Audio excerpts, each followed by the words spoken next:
Good morning, everyone, and welcome to the Ambulance Oversight Committee meeting on August 14th at 9 a.m. We will call the meeting to order.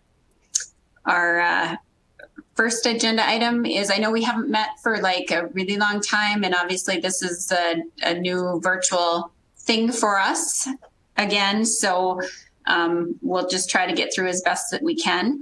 Is there any announcements from the group today?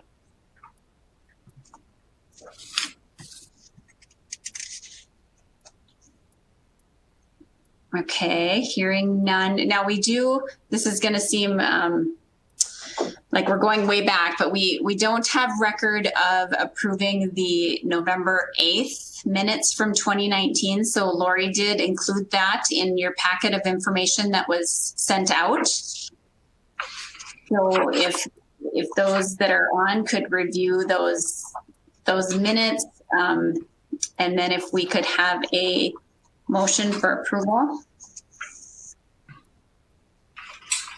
This is Tim. I move to approve. Okay, is there a second?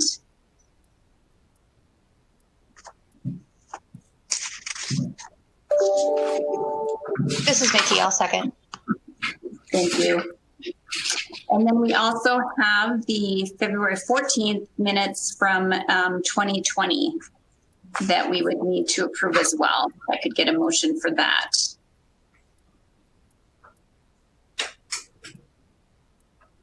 So moved. This is Tim. Thank you, Tim. Can I get a second?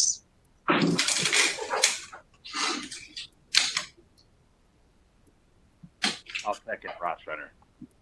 Thank you, Ross. All right, moving on. All those in favor of approving those minutes, say aye, please. Aye. Aye. Any opposed? Any opposed? All right, I think I will turn it over to the FM group for the data review, response time, and transport. And this should have all come out in the email as well from Lori. Good morning, Jason from FM here. So the packets included, got your 6 months of data since we did not have that last quarterly meeting.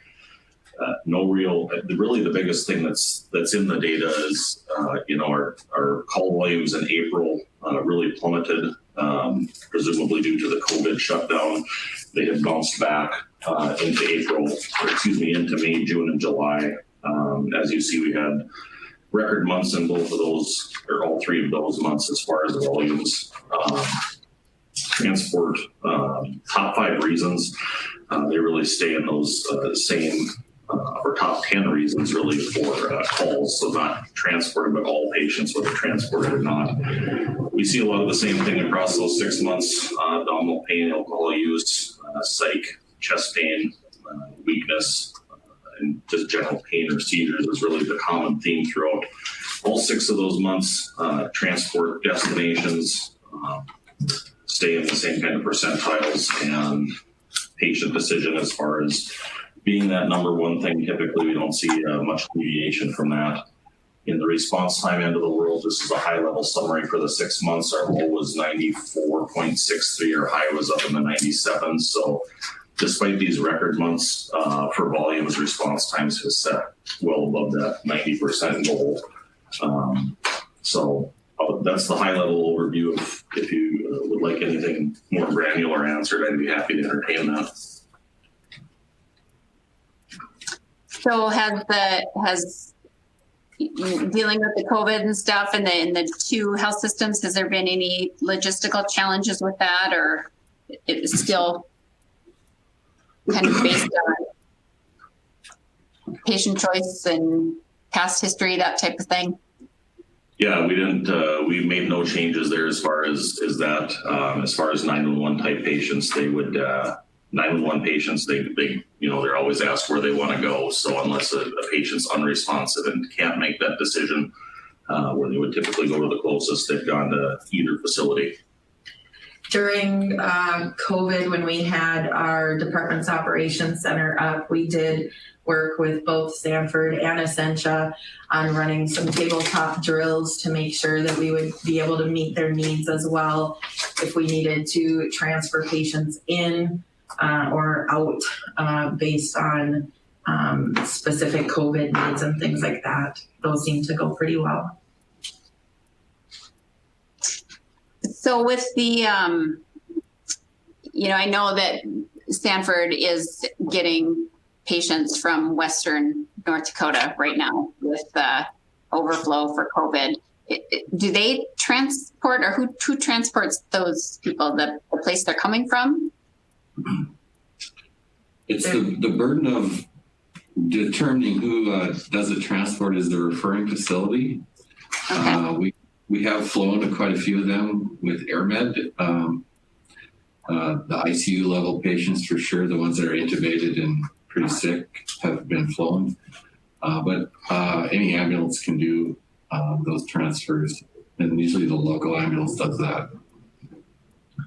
And that'd be consistent with what we see with contact tracing efforts. There are a lot that come as we have a specific COVID unit at the Broadway campus downtown with expansion plans as necessary. But we see a lot of people coming in from those western areas. They're coming in by as long as they're stable and non-critical, they're coming in by those ground services.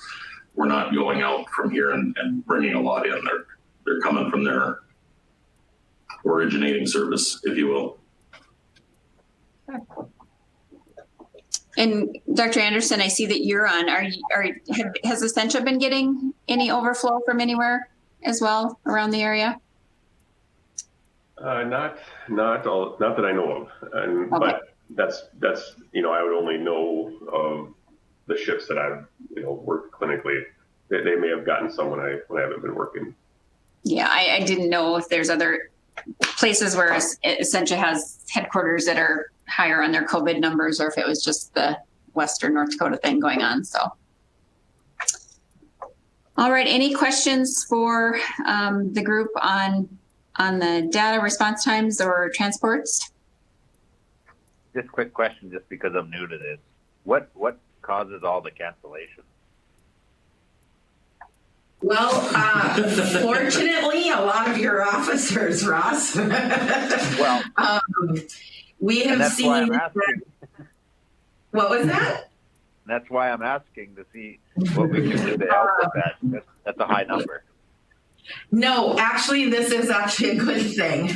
We've always had a pretty significant number. Canceled is what we do when there is no patient contact. So if we go for a possible fire or a man down and then we're not able to locate anyone or something like that, that would end up being a canceled call. But we saw a huge uptick in those after we started implementing the Columbia suicide severity rating. It looks like your officers are canceling us before we get our canceled numbers went up and our psych numbers went down slightly. So that makes me think that you guys are handling them or referring them to mobile mental health or those kinds of things. And we're getting canceled and not having to transport. Yeah, that's a good thing. Yes, Very yes. good. Okay, thanks.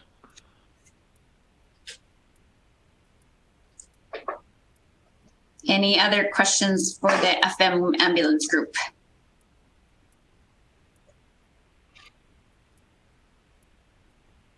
Okay, but a couple of things that we're just, we took this over from the fire department probably within the last year. So we're just trying to get some of our stuff in order. So we printed out the our oversight committee members. So we just wanted to make sure that we have, I know sometimes within organizations, people might switch out that role. So we just want to make sure that we have everybody on, that we're on the correct listing. So obviously we have the mayor for the city of Fargo. We have Sherm down for Sanford Health. We have Vicki down For Essentia Health, we have Juliana Lindgren for the VA, myself for Public Health, Heidi Lako we have down, and of course we have her written twice, so we're probably going to combine that. We have her as being obviously our health officer, and then she's obviously the medical director for FM as well. We have Chief Dirksen. Craig, I assume you're just sitting in for the day? That's correct. Okay. And then Tim Meyer. Is there... Could Essentia, oh, sorry, this is Vicki. Could Essentia add Toby Jezzard? She is the Director of Emergency Services also, please. And Lori, I don't know what I know we have people that attend that aren't like official members as well. So there may be something where we have to look at the logistics of that, and we can have Toby on as an extended list, but maybe not an official member. I think that there might be some ordinance things in that we have to consider. Okay, thank you. Yeah, thanks. The other thing that I wanted to bring up, we also looked at, and we've been having this discussion off and on, is how often we have the meetings. You know, historically, these meetings have been fairly short, so usually around that 15-minute mark. So we're wondering if, then there really is no hard and fast rule in ordinance about it. So wondering what the group feels about if we did a twice a year actual meeting, and then we could send out emails quarterly, just so that you still got all of the data to look at, and then we could, you know, have questions emailing as a group if we needed to. But any thoughts on that? And then if we did twice a year, what would be the really good months to have those meetings? I know that we've had the discussion with the FM before. There's better times of the year when their data is out and ready, and so we would want to consider that for when we're meeting as well. But any thoughts from the group?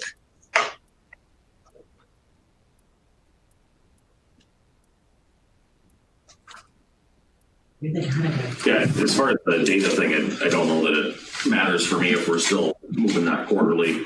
That's really the onus of the, you know, prepping for the meeting. So whatever quarter we decide to meet, it doesn't matter to me here as far as getting the data with that. I know at one time, I think we had thrown out like January and July for the actual meeting portion of it. And I don't think the in-betweens, I don't know that it has to be the full data set or whatever, just, you know, if it was just even updates. Or doesn't that help? I think when the January, July was thrown out, that was like the thinking there was just that it was half of the calendar year.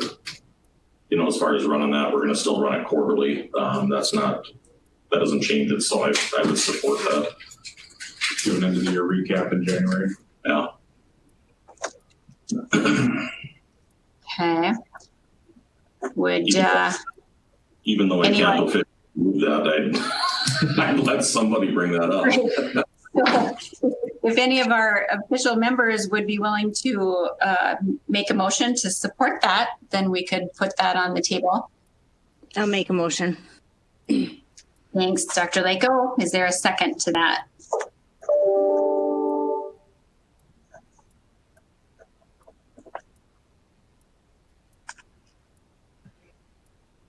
This is Vicki. I'll second. Thank you, Vicki. Okay, any other updates that anyone has? I actually have a question. So if we move toward a twice a year meeting schedule, if there are issues that come up in between, would there be a mechanism to get the group together to meet prior to a meeting? Yes, I think we could pull to, I think if we are finding that that's not sufficient and doesn't meet the needs of the group, I think we can alter that at any time.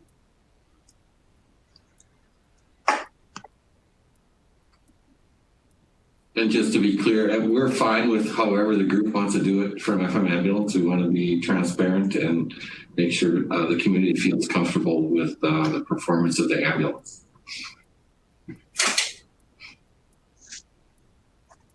Thank you.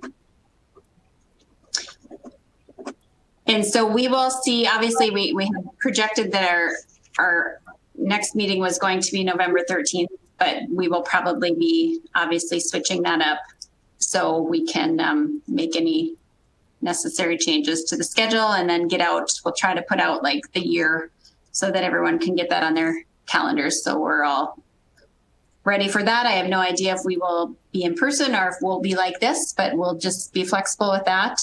And go from there. Does that need to be voted on, or is it just you're just asking for the advice on that? For the meeting schedule? Yeah. I mean, to change it from 4 to 2, do you have a motion? Yeah, and a second? Dr. Lako made the motion and Vicky seconded that.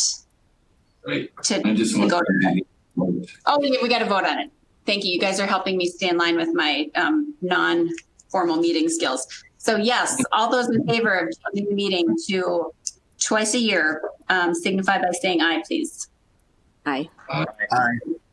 Any opposed? All right, motion carries. Any other issues to discuss today? Desi, just to clarify, if we're going to that January and July schedule, I think it's, what is it, the second Friday? Right, yeah. So it's always been the second Friday of, February or whatever. Would that be the same intent with January and July, do the second Friday? Would that be the preference? I think we would be open to, if that's what we're used to on the schedule, that I think that works fine. I don't remember if it's in ordinance or if it was just what the group had decided before, but there was something before about data being in by the 10th or by the 15th of the month was the date. We usually have that in ahead of time because that date falls ahead of time. So we're fine with whatever is at the front. We can double check it again, but like I said, when we looked into the ordinance stuff the first time, there really isn't a lot of language in there, but we will put that out. So I assume it would either be the second or the third, depending on what we would find out. So. All right, if there's no other discussion, if I could get a motion to adjourn.